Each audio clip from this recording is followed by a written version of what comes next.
हर हर महादेव दोस्तों, मैं हूं आपकी सरगम और सनातन की विरासत में आप सभी का फिर से बहुत बहुत स्वागत है। क्या 1 अप्रैल को सच में मूर्ख दिवस मनाया जाता है? नहीं, सच तो यह है कि हम अपना इतिहास ना जानकर बहुत बड़ी मूर्खता कर रहे हैं। चंद वामपंथियों और चंद इस्लामिक कट्टरवादियों ने हिंदू विरोधी प्रोपेगेंडा का बीड़ा उठा रखा है।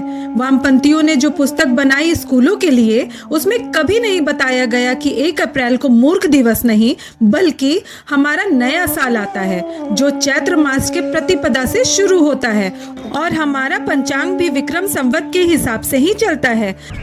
जब राजा शकु का राज्य था तो उस समय शक संवत चला, और जब विक्रमादित्य आए उनका राज्य था तो विक्रम संवत चला, और जब अंग्रेज भारत आए तो उस समय उन्होंने अपने कैलेंडर को मान्यता करवाई और उस समय अंग्रेजों का शासन था। और जब सनातनियों ने उस कैलेंडर को मानने से इनकार कर दिया तो उन्होंने 1 अप्रैल को हमारे नए साल को मूर्ख दिवस घोषित कर दिया।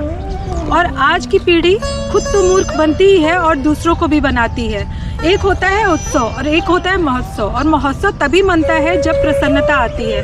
और हमारा हिंदुस्तान प्रकृति का देश है और इस समय प्रकृति खुद साल का बदलाव कर देती है।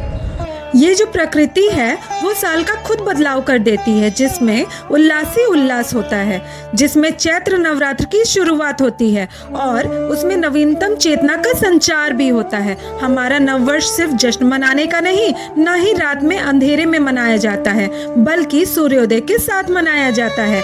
हमारा भारत कृषि प्रधान देश रहा है, इसलिए हर पर्व त्योहार गांव से और खेती से जुड़ा होता है। जैसे कि गेहूं, सरसों जो रवि फसल है, ऋतु फल है, पेड़ों से नए पत्ते आने लगते हैं, कोयल कूकने लगती हैं, मोर चंचल हो उठते हैं,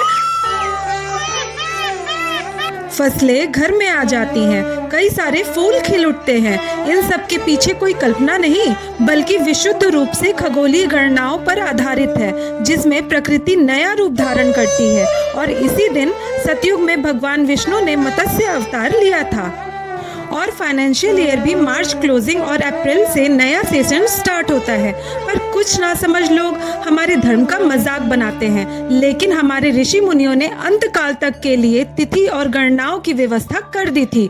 जब सूर्य सप्तंबर में होता है तब सितंबर होता है, जब अष्टंबर में होता है तो अक्टूबर होता है, नवंबर में होता है तो नवंबर होता है, और दशम अंबर में होता है तो दिसंबर होता है। मैं ये नहीं कहती कि आप सेलिब्रेशन मत कीजिए, लेकिन अपने नए वर्ष को रजाई में बैठकर ठंड में सिकुड़कर नहीं, बल्कि इस बदलते हुए माहौल को, इस खुशनुमा बदलाव को अपने अंदर महसूस करते हुए और अपने नववर्ष को मनाइए। हर हर महादेव।